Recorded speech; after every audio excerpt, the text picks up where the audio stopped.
Hello viewers, இது October 26, 2020 Haryana, India.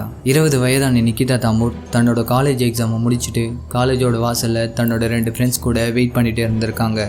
அப்போது அவங்கள நோக்கி வேகமாக வந்த ஒரு ஒயிட் கலர் உண்டாய் கார் ஒன்று அவங்க பக்கத்தில் ஸ்ட்ரெயிட்டாக வந்து நின்று இருக்கு. அந்த கார்ல இருந்து ஒயிட் கலர் மாஸ்க் போட்ட ஒரு நபர் காரை விட்டு இறங்கி நிகிதாவோட பக்கத்தில் வந்து நிகிதாவோட கையை பிடிச்சி இழுக்க ஆரம்பிக்கிறான். அதை பார்த்து பயந்த நிகிதா அவனோட கையை உதறி தள்ளிட்டு தன்னோட 2 ஃப்ரெண்ட்ஸ் பின்னாடி போயிட்டு ஒளிஞ்சிக்கிறாங்க.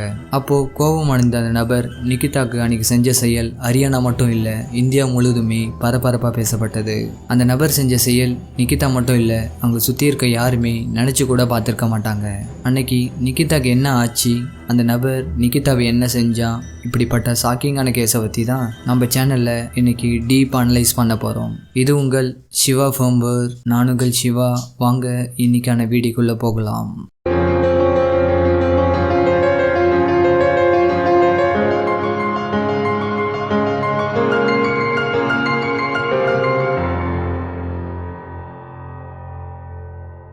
உங்களுக்கு crime thriller, mystery, strange, solve, unsolved cases இதெல்லாம் பிடிக்கும் அப்படின்னா நீங்க இதோட ஃபேன் அப்படின்னா இப்பவே நம்ம சேனலை சப்ஸ்கிரைப் பண்ணிட்டு நம்ம சேனலுக்கு சப்போர்ட் பண்ணுங்க.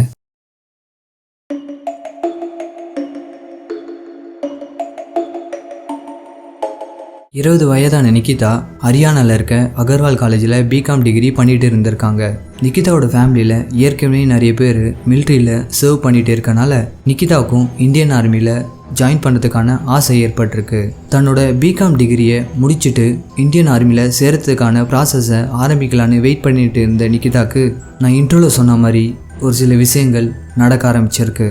இந்த நிலைமையில தான் காலேஜில் தன்னோட எக்ஸாமை முடிச்சுட்டு தன்னோட ஃப்ரெண்ட்ஸ் கூட வாசல் நிற்கிறப்போ அந்த நபர் நிகிதாவோட கையை பிடிச்சி இழுக்கிறத நிகிதா குதறி விட்டுட்டு தன்னோட 2 ஃப்ரெண்ட்ஸ் பின்னாடி போய் ஒளிஞ்சி இருக்காங்க. அப்போ கோபப்பட்ட அந்த நபர் நிகிதாவோட 2 ஃப்ரெண்ட்ஸையும் கீழே தள்ளி விட்டுட்டு நிகிதாவை தன்னோட காருக்குள்ளே இழுத்து உள்ளே தள்ள பார்த்துருக்கான். நிகிதாவை சுற்றி நிறைய பேர் இருந்தாலும் நிகிதாக்கு ஹெல்ப் பண்ண முன்னாடி யாருமே வரவே இல்லை. இருந்தாலும் நிகிதா ரொம்ப போராடி அவன்கிட்ட முயற்சி பண்ணி அவனை விட்டு தள்ளிவிட பார்க்குறாங்க. அந்த நபர் இவன் நம்மகிட்ட இருந்து எப்படியாவது தப்பிச்சிருவான் என்று நினச்சி அந்த நிகிதாவை ஏதாவது பண்ணணும்னு நினச்சனால தன்னோட 2 கன்னை எடுத்து அவளோட .5 கழுத்துலேயே சூட ஆரம்பிக்கிறான்.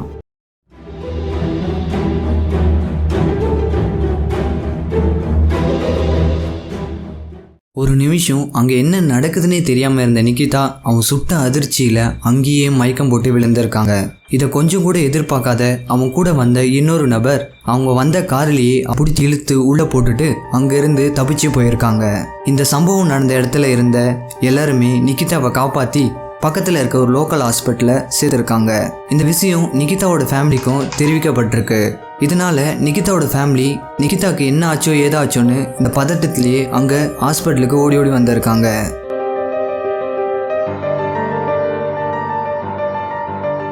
இதுக்கப்புறமா நிகிதா ஃபேமிலி மெம்பர்ஸ் போலீஸ்கிட்ட ஒரு கம்ப்ளைண்ட் ஒன்று ஃபைல் பண்ணியிருக்காங்க. அந்த கம்ப்ளைண்ட்ல நிகிதாவோட பேரண்ட்ஸ் என்ன சொல்லியிருக்காங்க அப்படின்னா, எங்கள் பொண்ணை ஷூட் பண்ணவன் அவன் பேர், அவன் எங்கே இருக்கான் அப்படின்னு எல்லாமே எங்களுக்கு தெரியும். அவன் பேர் தாசிஃப், சோனா நகரத்தில் இருக்க கபீர் நகரத்தை சேர்ந்தவன். அவன் நிகிதா கூட ஸ்கூல்லேயே படிச்சிருக்கான் அப்படின்னும் இதுக்கு முன்னாடி 2018 நிகிதாவை கடத்திட்டு போயிடு 3 நாள் அடைச்சி வச்சு மதம் மாறி தன்னை கல்யாணம் பண்ணிக்க சொல்லி வற்புறுத்தியதா போலீஸ் கம்ப்ளைண்ட்ல சொல்லியிருக்காங்க. இதுல அவனோட ஃபேமிலி மெம்பர்ஸும் ரிலேட்டிவும் உடந்தையா இருந்திருக்காங்க அப்படின்னும் போலீஸ் கம்ப்ளைண்ட்ல நிகிதாவோட பேரண்ட்ஸ் சொல்லியிருக்காங்க.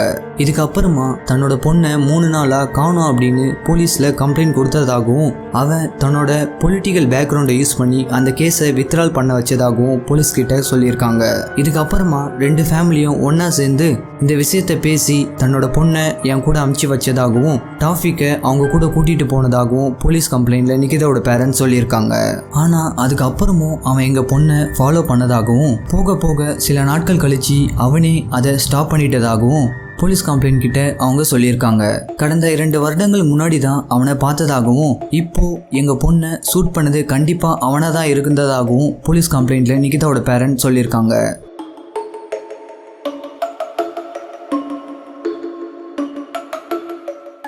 இதுக்கப்புறமா ஏசி அனில்குமார் யாதவ் தலைமையில் ஒரு ஸ்பெஷல் இன்வெஸ்டிகேஷன் ஒன்று கிரியேட் பண்ணி சம்பவம் நடந்த இடத்துல இருக்க எல்லா சாலிடான எவிடன்ஸையும் கலெக்ட் பண்ணிட்டு அங்கே இருக்க மக்கள்கிட்ட ஒரு பேசிக் என்கொயரியை நடத்தியிருக்காங்க.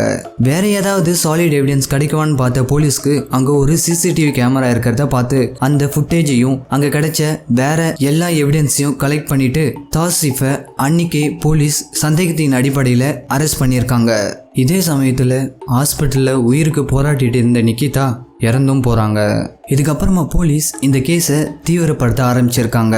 தாசிப் கிட்ட போலீஸ் விசாரிக்க வேண்டிய விதத்தில் விசாரிச்சதுனால அவன் ஆரம்பத்தில் இதுக்கும் எனக்கும் சம்மந்தம் இல்லைன்னு சொன்ன தாசிப் போக போக உண்மையை சொல்ல ஆரம்பிச்சிருக்கான். அவன் போலீஸ் கிட்ட என்ன சொல்லியிருக்கான் அப்படின்னா, நானும் நிகிதாவும் ஒன்னதான் ஸ்கூலில் படித்தோம். எனக்கு நிகிதானா ரொம்ப பிடிக்கும். நான் அவகிட்ட போயிட்டு மத மாதிரி என்னை கல்யாணம் பண்ணிக்க சொல்லி கேட்டேன். ஆனால் அவள் அதை மறுத்துட்டா.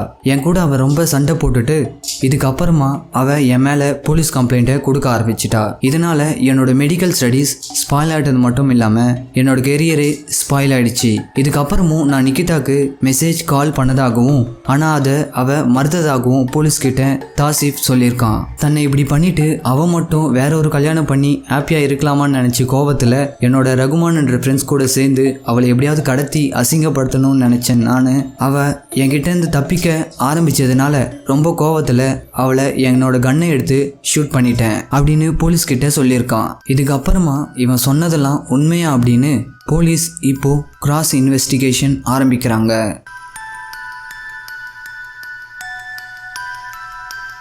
இதுக்கப்புறமா தாசிப் ரகுமான் இவங்க 2 பேர் மேலேயும் கடத்தல், கொள்ளை, இல்லீகலா வெப்பனை யூஸ் பண்றது அப்படின்னு 3 சார்ஜஸ் போடப்படுது. இதுக்கப்புறமா கரெக்டா 11 நாள் கழிச்சு, அதாவது நவம்பர் 6ஆம் தேதி ஃபரிதாபாத் டிஸ்ட்ரிக்ட் கோர்ட்ல 700 பேஜ் அடங்கிய ஒரு ஃபைல் ஷீட் ஃபைல் பண்ணப்படுது.